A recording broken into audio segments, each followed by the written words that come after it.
రవీంద్ర భారతిలో ఎస్పీ బాలసుబ్రహ్మణ్యం విగ్రహాన్ని పెట్టడాన్ని తెలంగాణ ఉద్యమకారులు అయితే వ్యతిరేకిస్తూ ఉన్నారు. మనం రవీంద్ర భారతిలోనే ఉన్నాము. రవీంద్ర భారతిలో 15వ తారీఖు, ఈ నెల 15వ తారీఖున ఈ యొక్క విగ్రహాన్ని అయితే ప్రతిష్ఠించబోతూ ఉన్నారు, ఆవిష్కరించబోతూ ఉన్నారు. ఆల్రెడీ ప్రతిష్ఠించబడింది కానీ దాన్ని అయితే ఆవిష్కరించబోతూ ఉన్నారు. మనకు కనబడుతున్నటువంటి ఈ విగ్రహమే ముఖ్యమంత్రికి అయితే ఇప్పటికే ఆ విగ్రహానికి సంబంధించినటువంటి విషయంలో శుభలేఖ సుధాకర్ ఇక్కడికి వచ్చి ఆహ్వానించేసి ముఖ్యమంత్రిని ఆహ్వానించడం జరిగింది.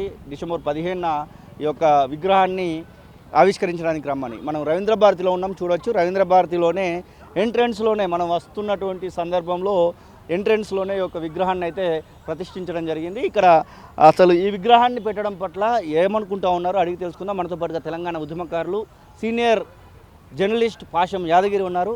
అన్న, విగ్రహం ముందు మీరు నిలబడి ఉన్నారు, అది ఎస్పీ బాలసుబ్రహ్మణ్యం విగ్రహం 15వ తారీఖున ఓపెనింగ్ కాబోతా ఉంది. ఈ విషయంలో చాలా రగడ నడుస్తూ ఉంది. మీరేమనుకుంటా ఉన్నారు? అసలు ఇది తెలంగాణ గీతం పాడును, జయ జయ హే తెలంగాణ పాడుని నిక్కచ్చిగా చెప్పిన వ్యక్తి తెలంగాణ ద్రోహి అవుతాడు. మనం చూస్తున్నాం కదా, రసమై బాలకృష్ణ పోయి అడిగిండు, పాడనంటే పాడను పొమ్మన్నాడు.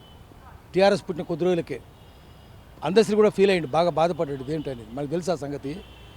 ఇది విగ్రహం కాదు, గ్రహం. ఇది ఈ గ్రహాన్ని ఆవిష్కరించొద్దు. ఈ గ్రహాన్ని ఆవిష్కరిస్తే రవీంద్ర భారతి కాస్త దరిద్ర భారతి అవుతుంది. ఇప్పటిదాకా సాంస్కృతిక కార్యక్రమాలు ఉండేవి, కానీ కల్చర్ పోయి వల్చర్స్ వస్తాయి. ఇక్కడికి శవభక్షకులు వస్తారు. వల్చర్ అంటే శవభక్షకులు, గద్దలు రాబందులు వస్తాయి. అందుకనే మనం దీన్ని గట్టిగా నిరసించాలి. తెలంగాణ వద్దన్నోడిని, ఆంధ్ర అనుకూలంగా పాడినోడిని, బూతు పాటలు పాడినోడిని, సినిమాలన్నీ బూతు పాటలు కదా, శృంగార గీతాలే కదా, ఒకటి కాదు అనేకం ఉన్నాయి. నీ పెదవుల్లో తాకిన మందారాలని, నీ నడుములు తాకే వయ్యారాలని, ఇట్లా బూతు మాటలు పాడిండు అనేకం. ఇదో ఇక్కడ చూడండి ఎటువంటి పాటలు పాడిండు. వానవిల్లు చీరబాటు వన్నెదీలను, చీర గురించి చెప్పేది. అది వడగట్టి విడదీయాలనే, కోకగాలులే హోయి తోకితే కోరికన్నది రేగదా, కోరిక రేగుతుందట. బూతు కోరికైనకు కామక వాంచ రేగుతుందని చెప్తున్నాడు, బూతు పాట పాడుతున్నాడు. అట్లాంటి వాళ్ళను ఎన్ని పాటలు ఉన్నాయి, వందల కొద్ది బూతు పాటలు ఉన్నాయి. ఏమైనా దేశభక్తి గీత అలా పాడింది? తెలంగాణ అసలు పాడినని చెప్పిండు. తెలంగాణ దేశభక్తి కదా అది, మరి ఎందుకు పాడినాడు? అటువంటి రోజు బొమ్మ ఇక్కడ ఎందుకు పెడుతున్నారు? ఏ దొంగ పెడుతున్నాడు, ఏ బ్రోకర్ పెడుతున్నాడు, ఏ బ్రోకరు, ఏ దల్లాలు గాడు పెడుతున్నాడు అడగాలి మనం. దల్లాలు గాల గల్లా బట్టి అడగాలి, ఎందుకు పెడుతున్నారు ఇక్కడ?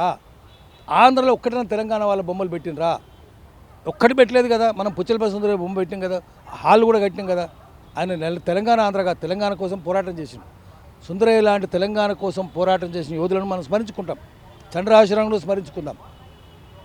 ఆంధ్ర తెలంగాణ సమస్య కాదు, తెలంగాణ ద్రోహులను మాత్రం స్మరించుకోవద్దు. అందుకనే మనం చేయాల్సింది ఏంటంటే ఈ విగ్రహం పెట్టొద్దని ముఖ్యమంత్రి గట్టిగా చెప్పాలి. 15వ తారీఖు నాడు కనుక ఈ విగ్రహం పెడితే ముఖ్యమంత్రి కానీ మంత్రులు కానీ తెలంగాణ ద్రోహులను ముద్రించుకుంటారు అనవసరంగా. మీరు వాళ్ళకు బానిసలు కావద్దు, అడుగులకు మడుగులు వద్దొద్దు, గట్టిగా చెప్దాం. ఆ తర్వాత ఈ విగ్రహం ఏమవుతుందో మీకు తెలియదు. ముందు వాడు శుభలేఖ సుధాకర్ అంటోడు మొన్న మన విలేకరు పోయి ఫోటోలు తీయబోతే అక్కడి నుంచి తీయబోయింది, దూరం నుంచి కొట్టబోయిన వాడిని. ఆ రోజు పృథ్వీరాజ్ యాదవ్ ఉన్నాడు కాబట్టి సరిపోయింది, ఆయన వచ్చి గట్టిగా నిల్చుంటే ఆగిపోయింది అది. లేకపోతే కొట్టేవాళ్ళు అక్కడ అందరు కలిసి, అతను ఒక్కడే ఉన్నాడు చిన్నగా పొట్టిగా, ఎవరు రా నువ్వు, ఎట్లా తీస్తావు నువ్వు అని కొట్టబోయారు. అంటే ఫోటో కూడా తీయొద్దా? ఏమి అంత చేసి మీరు ప్రకటించారు, ఎందుకు ఇంత సిగ్గుపడుతున్నారు? ఎవరిది ఎందుకు చెప్తున్నారు? ఇక్కడ బొమ్మ పేరు రాయొచ్చు కదా, ఎందుకు చెప్తున్నారు? ఇది ఇక్కడ బొమ్మ పెడితే సహించాం. ఎందుకంటే తెలంగాణలో ఎటువంటి వాళ్ళు ఎన్ని అవమానాలు జరిగినాయి. అంబేద్కర్ విగ్రహం పెట్టించారా? హనుమంతరావే కదా.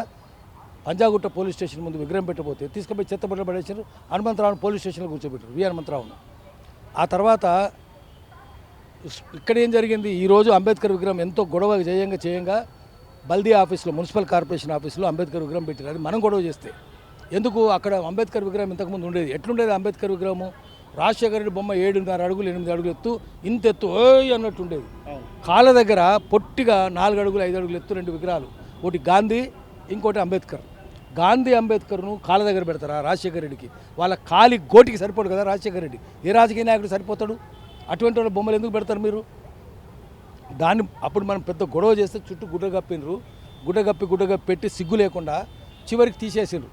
ఇప్పుడు మనం అడగ ఏమి రా మీకు సిగ్గుందా, సోయిందా, తెలివుందా అని అంటే అప్పుడు ఈ విగ్రహం ఈరోజు పెట్టిండ్రు. కానీ ఇప్పటికేం జరుగుతుంది? గద్దర్ విగ్రహాలు పెట్టినిస్తలేరు, అంబేద్కర్ విగ్రహాలు పెట్టినిస్తలేరు, పంజగుట్లు ఎందుకు పెట్టినిస్తలేరు? ఇప్పటికి పెట్టినిస్తలేరు కదా.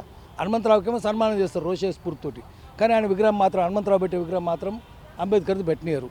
ఎందుకు పెట్టినారు?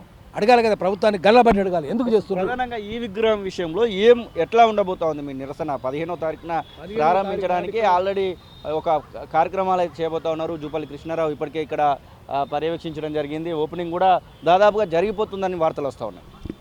ఆయన జూపల్లి కృష్ణారావుని అడుగుతాం, పోదాం, ఆఫీస్ పోతున్నాం, ఆయన లేడు, ఆఫీస్ పోయినాము, సీఎం ఆఫీస్ కూడా పోయి అడుగుతాం. మీరు చేయొద్దనే చెప్తాం. నువ్వు సాంస్కృతిక శాఖ మంత్రి అయితే, నువ్వు కల్చరల్ అఫైర్స్ మినిస్టర్ అయితే ఈ విగ్రహం పెట్టొద్దు. నువ్వు తెలంగాణ పుట్టినోడు అయితే పెట్టొద్దు. నువ్వు కొల్లాపూర్లో పుట్టినోడు అయితే ఇక్కడ పెట్టొద్దు. నువ్వు కొట్లాటలు పెట్టొద్దు. ముఖ్యమంత్రి కూడా చెప్తున్నాం, నువ్వు కొడంగల్ వాసు అయితే ఈ పెట్టొద్దు. అనవసరంగా కొరివితో తలగిక్కోవద్దు. దీనివల్ల చరిత్రహీనులుగా మిగిలిపోవద్దు. ఎస్పీ బాలరామ సినిమా వాడేవాడు, సినిమాలంతా బూతులే కదా. ఏ సినిమా అయినా దేశభక్తికి ఒక్క భగత్ సింగ్ సినిమా తీసినరా, వెయ్యి ఊడల మరి సినిమా తీసినరా, రామ్జీగోండ్ సినిమా తీసినరా, రామ్జీగోండ్ సినిమా ఎవడో తెలియదు కూడా తెలియదు. తుర్బాస్ ఖాన్ సినిమా తీసినరా, షీదా ఖాన్ సినిమా తీసినరా, ఎవరు సినిమాలు తీసినారు? మౌలవి అలావుద్దీన్ ఉందా? సినిమా లేదు. మహమ్మద్ హాజీ 1000 మంది గోండులతో పాటు 400 మంది రోహిల్లా ముస్లింలు ఉరితీసిండు. రామ్జీగోండ్ సినిమా ఎందుకు లేదు? దొడ్డుకొమరే సినిమా ఎందుకు లేదు? దేశభక్తి సినిమాలు ఎందుకు లేవు? తెలంగాణ సినిమాలు ఎందుకు లేవు? జలియన్వాలాబాగ్ సినిమా తీసినరా, ఎందుకు తీయరు మీరు? దేశభక్తి సినిమాలు తీయరు. మీకు తెలియదు కదా దేశభక్తి ఎక్కడుంది? మీకు కులం భక్తే ఉంది. ఆంధ్ర భక్తి, ప్రాంతం భక్తి, కులం భక్తి. బూత్ సినిమాలు తీసే వాళ్ళు ఎందుకు చేస్తారు? బూత్ సినిమాల వాళ్ళకి తీసే వాళ్ళ విగ్రహాలు ఇక్కడ పెడితే, ఈ విగ్రహం ఇక్కడ మేము పెట్టనీయము. ఒకవేళ పెడితే కనుక దానికి చెప్పుల దండ వేస్తాం. అందరి చెప్పులు, ఎడమకాల చెప్పులన్నీ పాత చెప్పుల దుకాణానికి పోయి ఎడమకాల చెప్పులన్నీ సేకరించి ఎడమకాల చెప్పులతో దండేసి ఇక్కడ విగ్రహానికి వేస్తాము.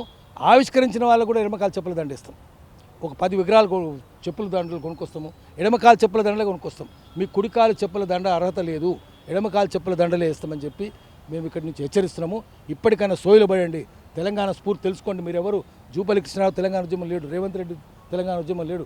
తెలంగాణ మహోద్యమం, తెలంగాణ సాయుధ పోరాటం, రైతాంగ సాయుధ పోరాటం ఎంత గొప్పది. ఆ తర్వాత తెలంగాణ మలిదశ ఉద్యమం, తొలిదశ ఉద్యమం, ఆ తర్వాత ఉద్యమం, ఎంత పెద్ద పెద్ద పోరాటాలు, ఆత్మ బలిదానాలు చేసిన పోరాటాలు కదా. అందుకని ఆత్మ బలిదానాలు చేసిన వాళ్ళు ఆత్మగౌరవాన్ని దిగజారిస్తే ఒప్పుకోరు. ఇప్పటికైనా సోయిలో పడండి. ఈ విగ్రహం పెట్టకండి, ఇది తీసేసి వేరే విగ్రహం పెట్టండి అని చెప్పి మేము ప్రభుత్వాన్ని గట్టిగా హెచ్చరిస్తున్నాం. ఆ తర్వాత అప్పటికీ మీరు వినకపోతే జరిగే పరిణామాలకు మీరే బాధ్యులవుతారు అని మేము గట్టిగా చెప్తున్నాం. అసలైన తొలి వెలుగు. ఫాలో వాట్సాప్ @తొలి వెలుగు official.